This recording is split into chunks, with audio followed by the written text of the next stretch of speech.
बहुत दिन तक गाली गलौज सुनती रही। एक बार उसका हस्बैंड कहीं बाहर गया, उसने ना अपनी सास का पूरा पेट काट दिया, मार दिया उसको। मारने का स्तर रहता है तो वो एक बार मार के नहीं थमता है, वो 9 बार 10 बार मारता है, उसके बाद चाकू घुमा भी देता है।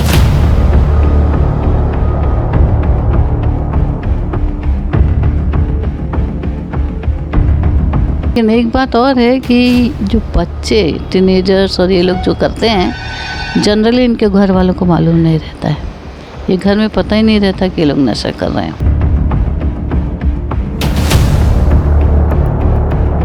कभी लाइफ में ऐसे कोई पेशेंट आए हैं जो कभी बोलते हैं कि मुझे क्राइम करने में मज़ा आता है, मुझे क्राइम करना ही अच्छा लगता है, मैं उससे अलग नहीं जा सकता। घर में बढ़िया मुर्गा मटन बना के खिलाए और रात को उठ को टंगिया से काट दिया। सभी जानते हैं कि हर इंसान का मन मस्तिष्क से कितना जुड़ाव होता है और उसी मन मस्तिष्क का हर समय प्रभाव रहता है किसी इंसान पे, और वही इंसान कभी IIT पढ़ने वाला एक छात्र बन जाता है, वही इंसान एक अच्छा इंसान बन जाता है, वही इंसान किसी की मदद करने वाला इंसान बन जाता है, वही इंसान सुख में दुख में साथ देने वाला इंसान बन जाता है, और वही इंसान कभी कभी एक दुर्दांत क्रिमिनल बन जाता है। आज इस सब्जेक्ट पे बात करना इसलिए ज़रूरी है क्योंकि देश भर में जो अपराध का स्तर है वो लगातार ब्रूटल होता जा रहा है, और जो अपराधी है लगातार इतने बड़े पैमाने पे हमलावर होते जा रहे हैं, और किसी को मारना, काटना या फिर उसको हमलावर तरीके से पूरी तरह से समाप्त कर देना, इस तरह की जो घटनाएं पूरे देश भर में हो रही हैं, और दुर्ग भिलाई में तो खासतौर पर बहुत सारी घटनाएँ इन दिनों देखने को मिल रही हैं जो आदतन अपराधियों की श्रृंखला में देखने को मिलती हैं। आज मैं बात करना ये चैप्टर इसलिए खोलना चाह रहा हूँ कि मेरे साथ में इस वक्त जो मनोवैज्ञानिक हैं शैल वर्मा जी, कई समय का, लंबे वर्षों का उनके पास तजुर्बा है, और मनोस्थिति के बारे में आज बात करने की कोशिश करेंगे।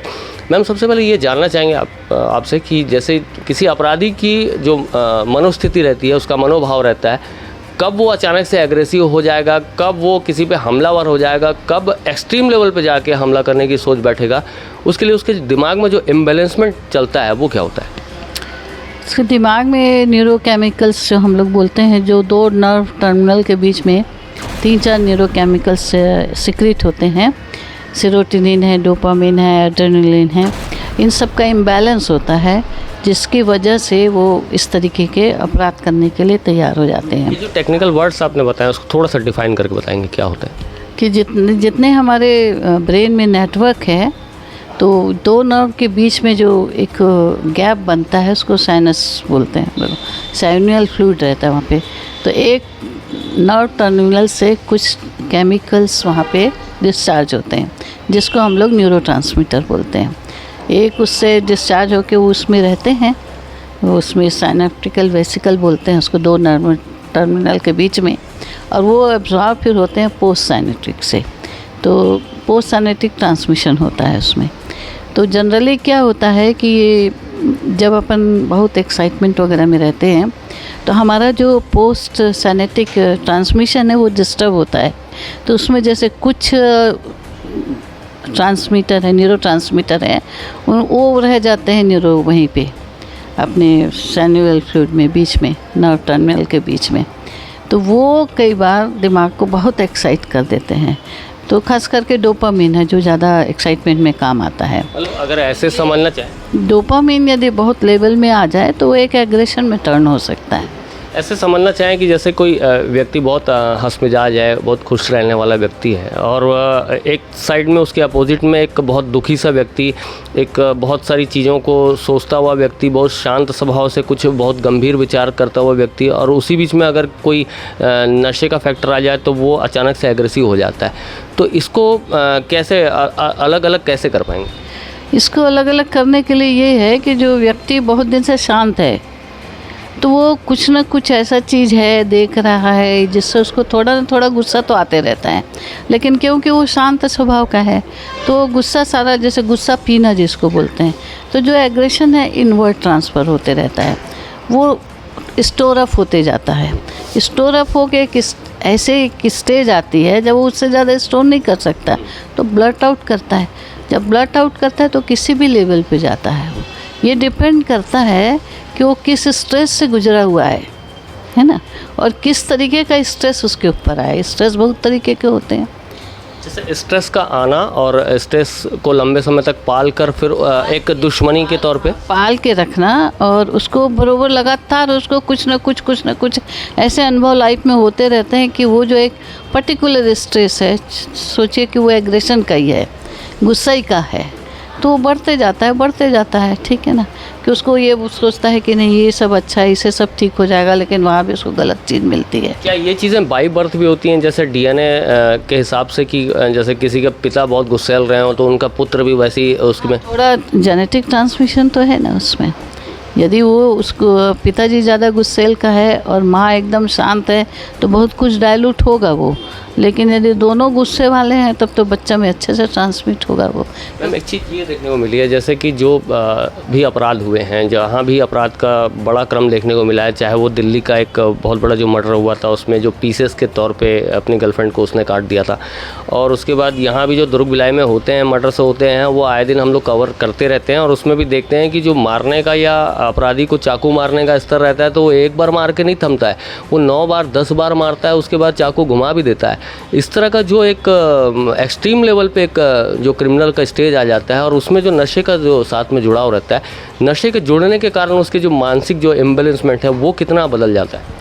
नशे के चक्कर में आदमी की सोच समझ बहुत ज़्यादा इफ़ेक्ट हो जाती है, और उसको एक लिमिट नहीं, उसका लिमिट तो जैसे हम लोग एक हद डिसाइड करते हैं ना, एक लिमिट रहता है सब चीज़ का, वो लिमिट खो देते हैं। जैसे गुस्से का भी एक लिमिट होता है, किसी को मारने का भी एक लिमिट रहता है कि जब आप सेंस में रहेंगे तो बरोबर नापेंगे, उस हद तक जाएंगे। लेकिन ये जब ड्रग वग लेते हैं तो इनका बहुत सारा कॉन्शियस माइंड काम नहीं करता, इनका जनरली सबकॉन्शियस या अनकॉन्शियस माइंड ज़्यादा काम करने लगता है, तो ये अपनी हद नहीं लिमिट नहीं बता सकते हैं, तो किसी भी लिमिट तक जाते हैं। तो कॉन्शियस माइंड और सब कॉन्शियस माइंड को जो बहुत से लोग समझते हैं, हालांकि मुझे भी इन चीज़ों की समझदारी थोड़ी सी है, लेकिन जो नहीं समझ पा रहे हैं उनको थोड़ा सा बताइए कि कॉन्शियस माइंड होता क्या है, सब कॉन्शियस माइंड होता क्या है, और उसमें कैसे जो नशे का फैक्टर है वो इम्पैक्ट करता है। कॉन्शियस माइंड होता है कि हम जैसे सब चीज़ों को देख समझ के करते हैं, अपना अच्छा बुरा देखते हैं, उसके बाद एक्शन लेते हैं।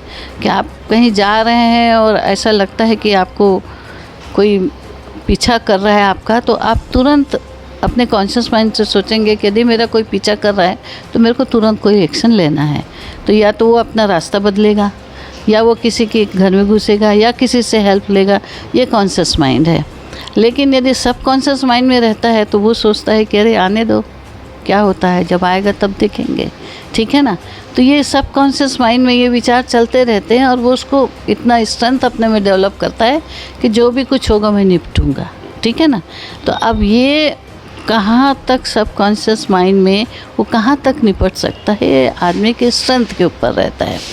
तो जैसे मान लो कोई आदमी आपका पीछा कर रहा है और आके आपका गला ही दबा लिया, ठीक है ना, तो आपका एक्शन क्या होगा, पहले गला छुड़ाएंगे या उसको मारेंगे, ठीक है ना। तो दोनों तरीका है, आप गला छुड़ा के फिर या तो उसके ऊपर एकदम चढ़ बैठेंगे, बहुत बुरी तरीके से मारेंगे, या आपके पास ये ज़्यादा यदि आपको गुस्सा है तो और बुरी तरीके से मारेंगे। इट डिपेंड्स कि आपके उस समय की भावना कैसी रहती है और आपके पिछले एक्सपीरियंसेस कैसे रहते हैं, ठीक है ना। यदि पिछले एक्सपीरियंसेस में आपके अंदर में बहुत एग्रेशन भरा है और आपको एक मौका मिल गया एग्रेशन निकालने का, तो आप किसी भी हद तक निकालते हैं उसको। आपके पास में जो ट्रीटमेंट के लिए आते होंगे उसमें बहुत सारे लोग अलग अलग किस्म का नशा करते होंगे, नशेड़ी जो आते होंगे, तो कोई गांजा पीता होगा, कोई ड्रग्स चरस वगैरह लेता होगा, कोई ये जो यहाँ आजकल ब्राउन शुगर दुर्ग का कारोबार इसमें चलता है, ब्राउन शुगर का भी कुछ तस्कर पकड़ा है भी, अफीम ये ब्राउन शुगर हुआ, और साथ में जो शराब वाले फैक्टर हैं और बाकी जो आम नशे हैं वो भी। तो इनमें क्या अलग अलग उसको कैटेगरी वाइज किया जाता है कि मतलब ये नशे का इतना ज़्यादा प्रभाव, ये नशे से ये एक्सट्रीम लेवल तक जाता है व्यक्ति, और अगर ये नशा ले लिया तो उसके बाद उसको संभालना बहुत मुश्किल होता है, उसका इलाज भी बहुत मुश्किल होता है। अल्कोहलिक में जो अल्कोहल वो लेते हैं, यदि वो ज़्यादा मात्रा में ले लें तो उनकी सोचने समझने की शक्ति ख़त्म हो जाती है। तो वो लोग यदि बहुत मात्रा में लेते हैं तो वो भी एक अपराध करते हैं। और गांजा वाले जो हैं, गांजा वाले जो नशा लेते हैं, जनरली वो अपराध नहीं करते, उनमें मेंटल प्रॉब्लम आ जाता है, वो साइकोटिक प्रॉब्लम, पागल होके आते हैं, मेंटल प्रॉब्लम लेके आते हैं। और अफीम वाले जो रहते हैं उनमें नींद की बहुत कमी हो जाती है, जो जनरली ट्रक चलाने वाले लोग करते हैं कि रात भर वो अफीम कर लिए, रात भर ट्रक चलाना है ऐसा।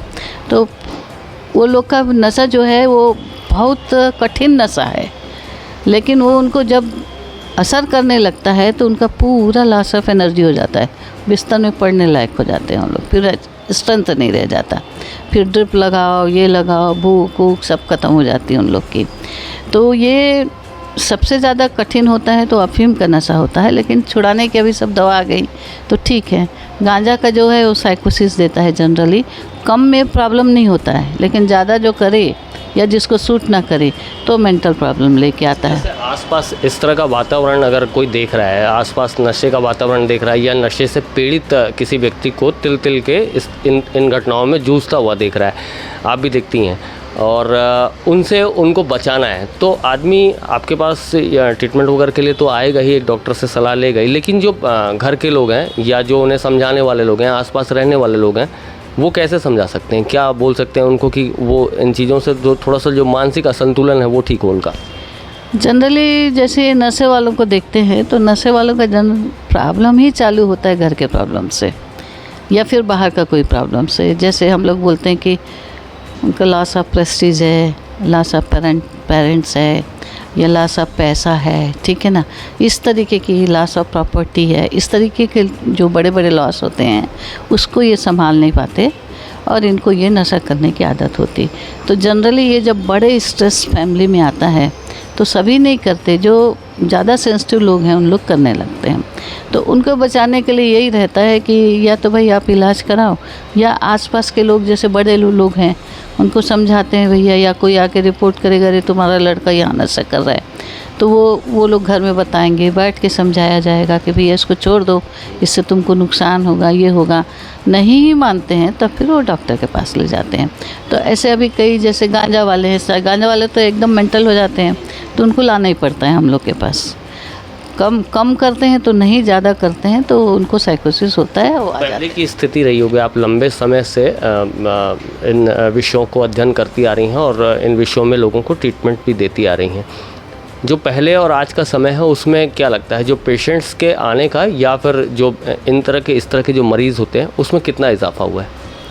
ये तो बहुत बढ़ गया है। और लेकिन एक बात और है कि जो बच्चे, टीनेजर्स और ये लोग जो करते हैं, जनरली इनके घर वालों को मालूम नहीं रहता है, ये घर में पता ही नहीं रहता कि ये लोग नशा कर रहे हैं। ये तो कई बार हम लोग से डिस्क्लोज करते हैं आके कि मैं ऐसा ऐसा नशा करता हूँ लेकिन अब मैं छोड़ना चाहता हूँ, लेकिन मेरे घर वाले को मत बताइए मैं नशा करता हूँ। ऐसे भी आते हैं, टीनेजर्स की संख्या बढ़ी है। हाँ, कुछ को पेरेंट्स लेके आते हैं, कुछ तो पकड़ में आ जाते हैं। कभी कपड़ा धोए तो कुछ निकला पुड़िया उड़िया, कभी ये निकला तो ये पकड़ में आ जाते हैं। कोई रात में देख के अरे इसकी आँख चढ़ी हुई है, ये ज़रूर कुछ करके आया है, लेट नाइट आ रहा है, ऐसे पकड़ भी लेते हैं पेरेंट्स लोग। तो पेरेंट्स लोग भी लेके आते हैं। तो जनरली उसको पेरेंट्स लोग तो पहले डांट पीट करके बहुत छुड़ाने की कोशिश करते हैं, नहीं होता तो फिर डॉक्टर के पास ले आते हैं।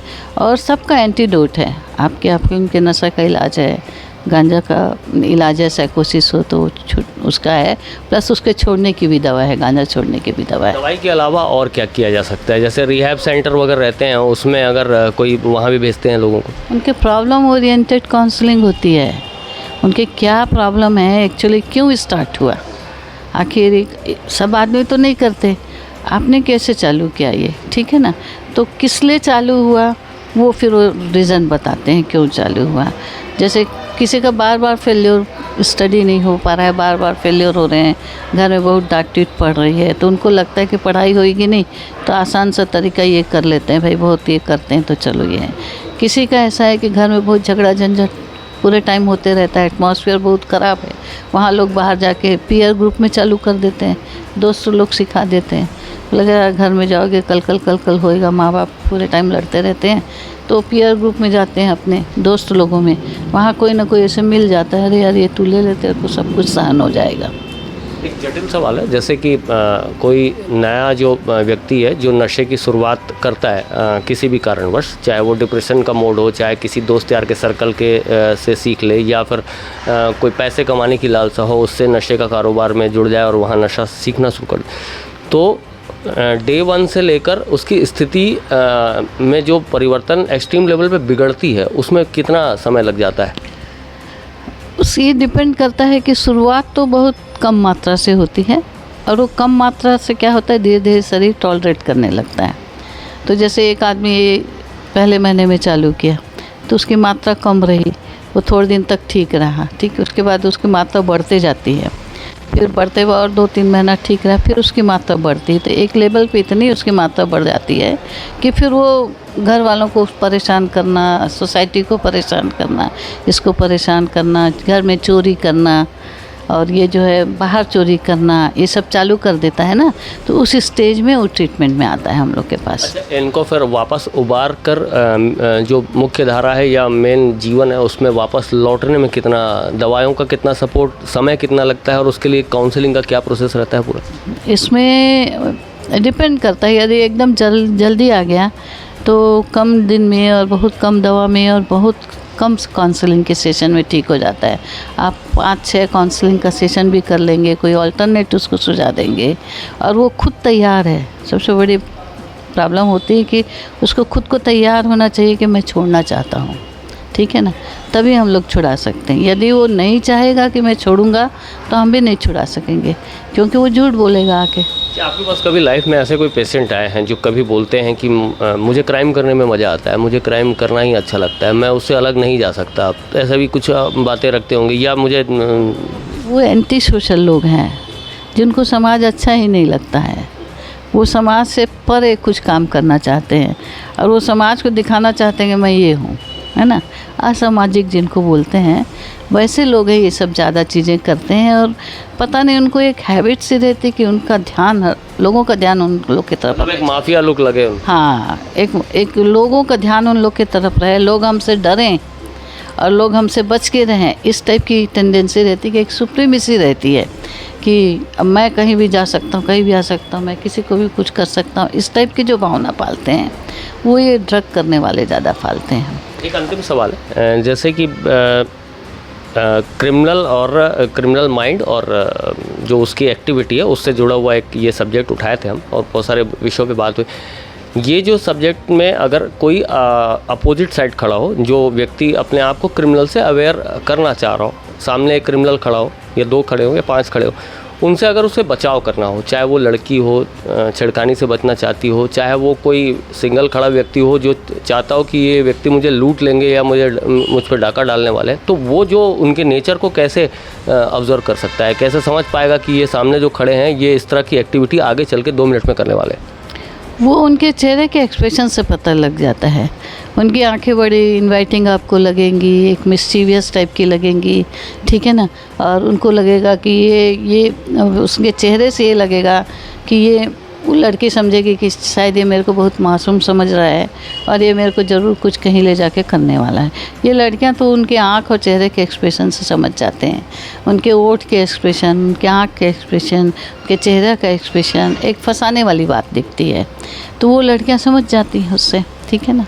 अब जैसे आँख मारना है, ठीक है ना, जीभ, ओठ ऐसे जीभ से ऐसे बार बार निकलना है, ये सब उनके इंडिकेशंस रहते हैं। और उसके बाद बात करने का तरीका उस तरीके का रहता है। लूट करने का प्रयास करने वाला हो, या फिर कोई किसी को ऐसा लगता हो कि ये व्यक्ति मेरी हत्या करने वाला है, तो इस तरह से यदि कोई व्यक्ति ऐसा लगता है कि उसको हत्या करने वाला है तो उसके चेहरे पे वो गुस्सा का भाव दिखने लगता है कि वो चेहरा एकदम लाल लाल दिखेगा, आंखें थोड़ी लाल लाल दिखेंगी, आँख के देख के आप डरेंगे कि ये पता नहीं क्या करने वाला है, ठीक है ना। तो आंखें रेड हो जाती हैं, बड़ी बड़ी हो जाती हैं, चेहरा रेड हो जाता है, और वो देख के ऐसा लगता है कि पता नहीं ये एक्चुअली जो सीजन क्रिमिनल नहीं है उन लोग का दिखता है। लेकिन जो सीजन क्रिमिनल रहते हैं, जिनको आदत रहती है, वो तो फुसला के करते हैं। वो अच्छी अच्छी बात करेंगे, आपकी तारीफ़ करेंगे, आपके चेहरे की तारीफ़ करेंगे, आपकी साड़ी, लड़कियां हो तो साड़ी की तारीफ़, उनके ड्रेस की तारीफ़, और धीरे धीरे उनको ले जाते हैं क्रिमिनल की तरफ। 1-2 दिन उनको चाय पिलाएंगे, नाश्ता खिलाएंगे, ये करेंगे, फिर वो एडवांस होने लगते हैं। और लड़की यदि मना करी तो वही टाइम रहता है उनका कि लड़की को कुछ करना है, ठीक है ना। चाहे आप सोचो कि रैप करो, चाहे उनका मर्डर करो, अब कई इसके बाद भी मर्डर होता है ना, लड़की ज़्यादा रजिस्ट करी, ज़्यादा अपने को अच्छा बताने की कोशिश करी, ये करी, तो ज़्यादा सफ़र करती है ना। तो ये सब चीज़ें लड़कियों को सबसे पहले समझ लेना चाहिए कि इंटेंशन क्या है, ठीक है ना। किसी से हम दोस्ती करते हैं तो हम उस दोस्ती का इंटेंशन ज़रूर समझ सकते हैं। कोई भी लड़की समझ सकती है कि ये आदमी अल्टीमेटली मेरे से चाहता क्या है, ठीक है ना। खाली प्यार करना चाहता है, खाली मेरे से फिजिकल रिलेशन करना चाहता है, या ये मेरे को लूटना चाहता है, मान लो बहुत रिच घर की है, या मेरे को ब्लैकमेल करना चाहता है। एक बार उससे संबंध बना के वीडियो कर लिया, फिर उसको ज़िंदगी भर ब्लैकमेल करो। तो इस तरीके की चीज़ें लड़कियों को समझ लेना चाहिए कि ये जो है ये प्रॉब्लम हो सकता है। और अभी क्या हो रहा है कि जैसे कई केसेस में देखो, मैं बता रही हूँ, आप ये सब अभी की लड़कियों का पूछ रहे हैं ना, हमने ज़माने से देखा है। एकदम हाउसवाइफ, ठीक है ना, वो घर में ऐसे काम कर रही, सास सारे टाइम उसको गाली गलौज करती थी। हस्बैंड कुछ बोलता नहीं था, बहुत दिन तक गाली गलौज सुनती रही। एक बार उसका हस्बैंड कहीं बाहर गया, उसने ना अपनी सास का पूरा पेट काट दिया, मार दिया उसको। इतना एग्रेशन, रियल घटना, इतना एग्रेशन था कि उसने पूरा उसका ये सब काट के इंटेस्टाइन वगैरह बाहर निकाल दिया। और घर में जब आया वो, तो जाके पुलिस को सरेंडर कर दिया। और एक केस देखे थे हम लोग, जहाँ पे वो लड़के की शादी हो गई थी और लड़का जो है छोड़ दिया था माँ बेटी को, दोनों को। बेटी थी और माँ थी। माँ को भी शायद ऐसी बुरा एक्सपीरियंस था कि आदमी छोड़ा हुआ था, तो माँ बेटी रहते थे। उसने बेटी की शादी करी, तो वो दामाद था, वो थोड़े दिन बाद क्या हुआ कि कोई दूसरी औरत को भी रखने लगा, या दूसरी औरत से भी उसका संबंध हो गया, क्या हुआ। तो ये इन लोग ने क्या किया कि इनको रिवेंज लेना था। तो उस समय पुलिस काउंसलिंग होती थी इन सब केसों में, इन्होंने काउंसलिंग के लिए अप्लाई कर दिया लड़के ने। अब वो काउंसलिंग में हम लोग बुला लिए, उनका पूरा काउंसलिंग हुआ, वो लड़के को भी बुलवा लिए, अच्छे से काउंसलिंग हो गई, सब बढ़िया। हाँ हम ये भी करेंगे, वो भी करेंगे, ऐसा भी करेंगे, वैसा भी करेंगे, बढ़िया। पेपर भी तैयार हो गया। वो दामाद को ले गए घर, हम लोग से परमिशन बोले। जनरली हम लोग करते थे कि लड़के के साथ लड़की को भेजते थे। यहाँ सास थोड़ा आगे आ गई, बोले नहीं, मैं समाज के आगे दिखाऊंगी कि मेरा दामाद आ गया है करके, तो मैं इसको घर ले जाऊँगी, मैं इसको खाना वाना खिलाऊँगी करके। तो हम लोग सोचे कि इसे समाज में थोड़ा बताना चाहती, तो चलो ये भी ठीक है। अदरवाइज़ वो रूल नहीं था, रूल ये था कि काउंसलिंग करके तुरंत हस्बैंड के साथ जाना है। लेकिन यहाँ वो क्या किया, हस्बैंड को साथ ले गया। हम लोग लड़की को साथ भेजते थे, यही एक अपवाद हुआ था कि वो लड़का को लेके गए वो लोग, माँ और बेटी। घर में बढ़िया मुर्गा मटन बना के खिलाए और रात को उसको टंगिया से काट दिया लड़के को। माँ बेटी मिल के मार डाले उसको, और उसके बाद जाकर सरेंडर कर दिए पुलिस को। दोनों जेल में, वो अकेला लड़का था। ये स्थिति है। शैल वर्मा जी हैं, बहुत शुक्रिया हमसे इस गंभीर सब्जेक्ट में इतनी लंबी बात करने के लिए और बहुत सारे विषयों को समझाने के लिए। साफ तौर पर अगर किसी इंसान से ये पूछा जाए कि दुनिया की सबसे तेज़ रफ्तार वाली चीज़ कौन सी होती है, तो आमतौर पे थोड़ी देर सोचने के बाद जवाब निकल आता है कि मन सबसे तेज़ होता है। आप बैठे रहें यहाँ से अमेरिका के विषय में सोचें और मन अमेरिका पहुँच जाता है। तो ये मन ही है जिसमें कॉन्शियस माइंड और सबकॉन्शियस माइंड, तो ये चेतन मन और अवचेतन मन हिंदी में। तो इसमें यह है कि आपको अपने अंतर नियंत्रण रखने के लिए साफ तौर पर, जैसे कि मैम ने बताया, कि नशे के जो फैक्टर्स हैं वो काफ़ी ज़्यादा दिमाग को इम्बैलेंस करते हैं, और उसके कारण जो गंभीर परिणाम है, इन्होंने घटनाएं भी बताएं कि गंभीर परिणाम डिप्रेशन के कारण भी, नशे के कारण भी और दिमागी असंतुलन के कारण भी ये होते हैं। हालांकि इन चीज़ों को ठीक नहीं किया जा सकता, ऐसी बात भी नहीं है। इन चीज़ों को ठीक किया जा सकता है, खुद भी इंसान अगर प्रयास करे तब भी ठीक हो सकता है। और अगर आपको ज़्यादा तकलीफ़ हो तो काउंसलर्स की या जो मनोवैज्ञानिक है उनकी सलाह लेकर भी आप अपनी ज़िंदगी को सुधार सकते हैं। केपी न्यूज़ के लिए छत्तीसगढ़ के दुर्ग से मैं हूँ शशिकांत तिवारी।